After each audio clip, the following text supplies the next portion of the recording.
Mais lorsque les cœurs se convertissent au Seigneur, le voile est ôté. Or, le Seigneur, c'est l'Esprit. Et là où est l'Esprit du Seigneur, là est la liberté.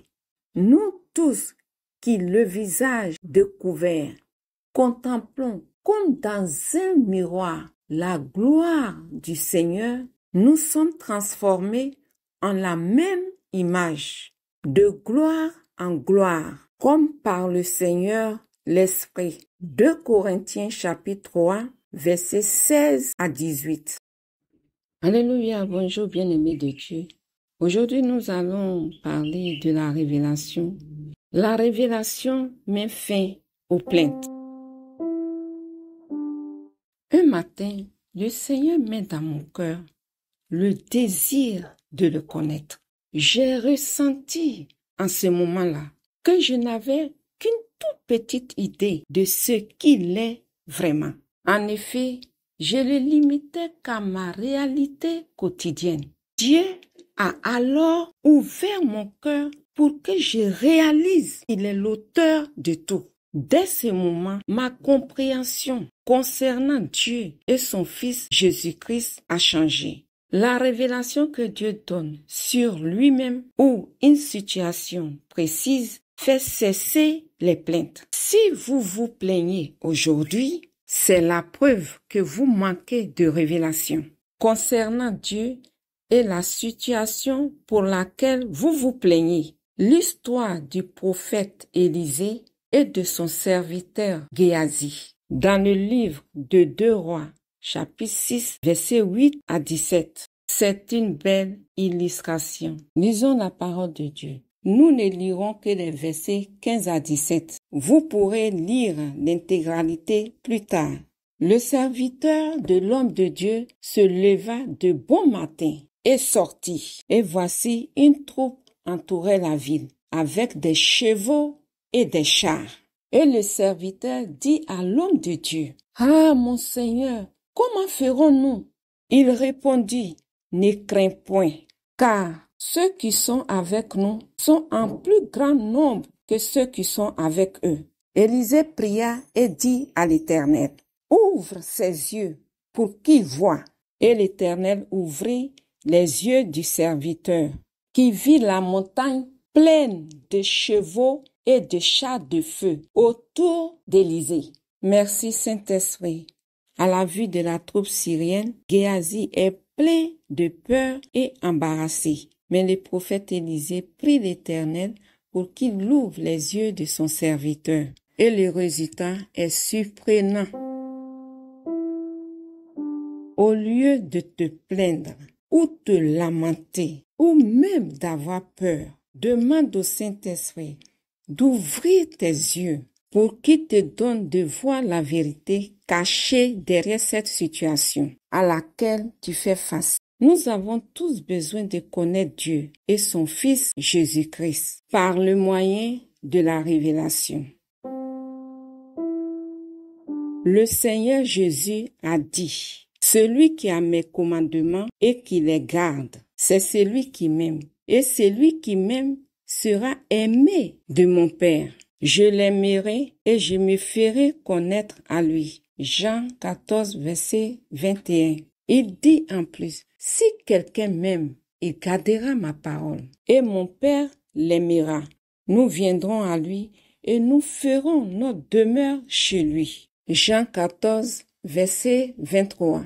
Toutes choses m'ont été données par mon Père, et personne ne connaît le Fils, si ce n'est le Père. Personne non plus ne connaît le Père, si ce n'est le Fils, et celui à qui le Fils veut le révéler. Matthieu 11, verset 27. La connaissance du Fils et du Père s'obtient par révélation. Et qui se charge de donner la révélation? C'est Jésus-Christ, le Fils du Père céleste. Sans cette révélation, nos cœurs seront toujours endurcis et nous serons incapables de comprendre les choses de Dieu. Et nous continuerons toujours à nous plaindre.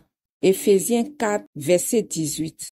Sans la révélation de Dieu, nous ne connaîtrons pas sa volonté et nous risquons de ne pas entrer dans le royaume des cieux. Jésus-Christ a dit, « Ceux qui me disent, Seigneur, Seigneur, n'entreront pas tous dans le royaume des cieux, mais celui-là seul qui fait la volonté de mon Père, qui est dans les cieux. » Matthieu 7, verset 12. La révélation de Dieu nous donne accès à sa connaissance. Or, la vie éternelle, c'est qu'ils te connaissent, toi le seul vrai Dieu et celui que tu as envoyé, Jésus-Christ. Jean 17, verset 3.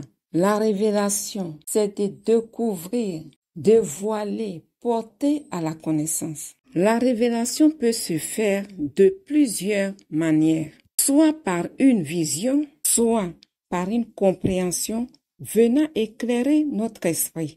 Mais que se passe-t-il lorsqu'on ne souffre pas à la connaissance de Dieu et de son Fils Jésus-Christ? Comme ils ne se sont pas souciés de connaître Dieu, Dieu les a livrés à leur sens réprouvé pour commettre des choses indignes. Romains 1, verset 28. Vous pourrez continuer la lecture jusqu'à la fin du chapitre 1 et vous retrouverez une liste sur la conduite que nous avons lorsque nous n'avons pas reçu la révélation de Dieu et de son Fils Jésus-Christ dans notre vie. C'est pourquoi, dès maintenant, demande au Seigneur Jésus-Christ de se révéler à toi et de te révéler aussi le Père. Demande-lui aussi de te donner la révélation sur la situation par laquelle tu passes. Cela t'aidera à connaître la volonté de Dieu dans ta vie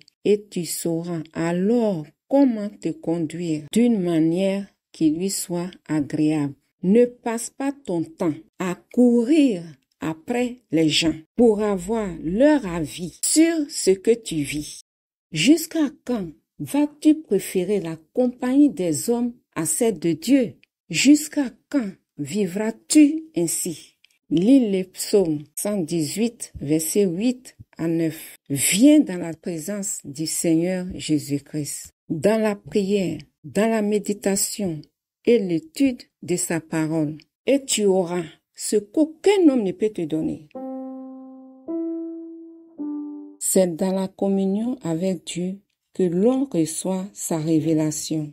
Soyez très attentifs à ce qui est dit, je vous en prie.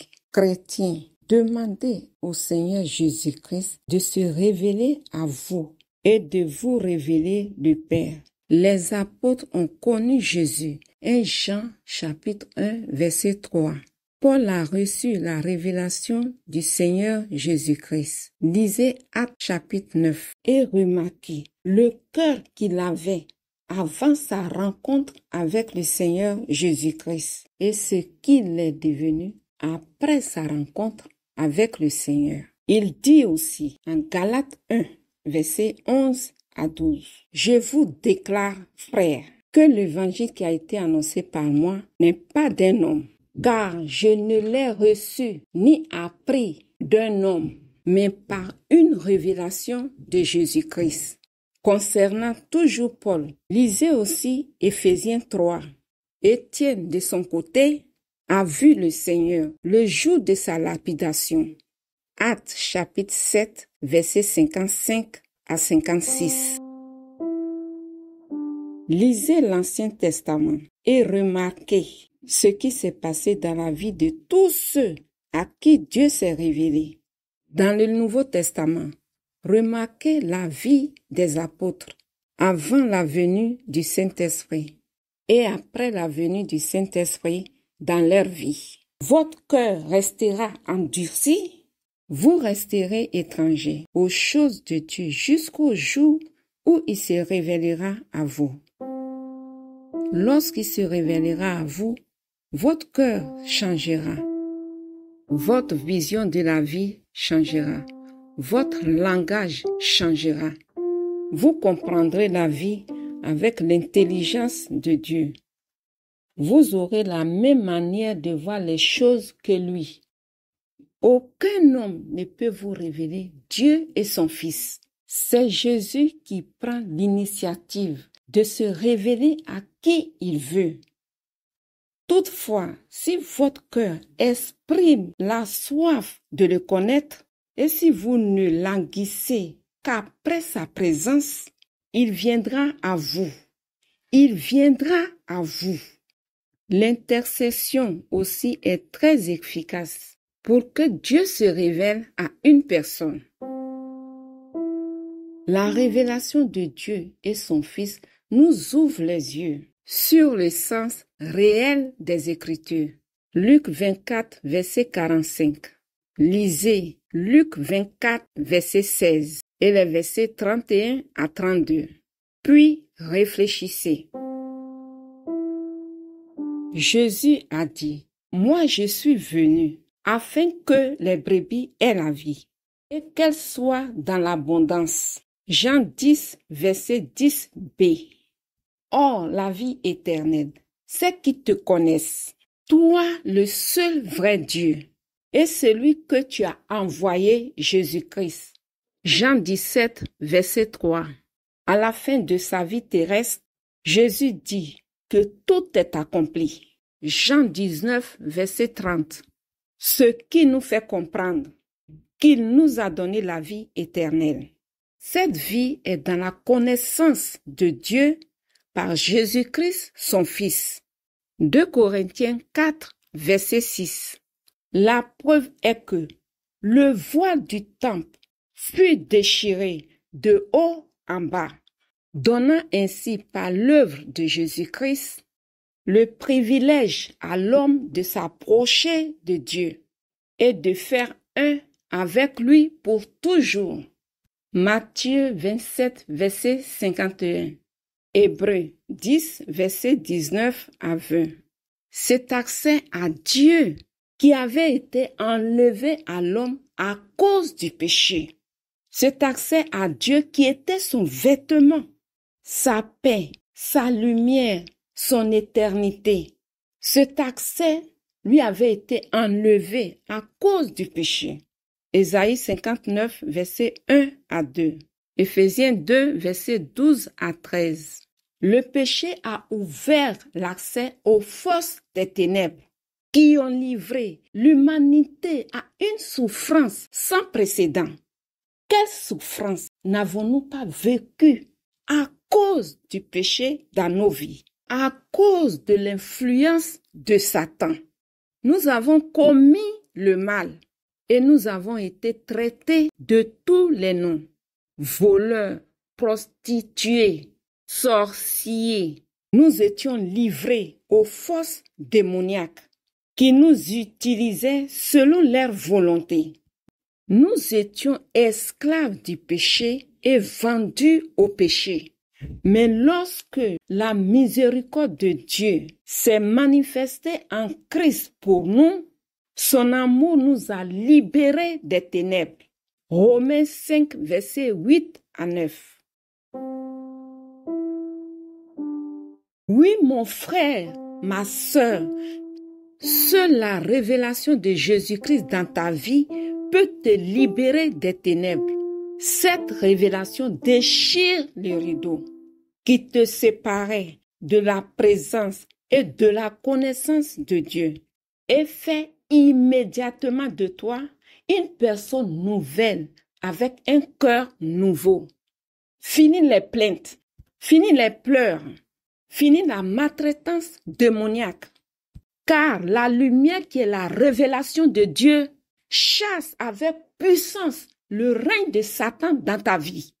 Les ténèbres ont disparu. Appelle, appelle, appelle Jésus-Christ. Dis-lui de se révéler à toi.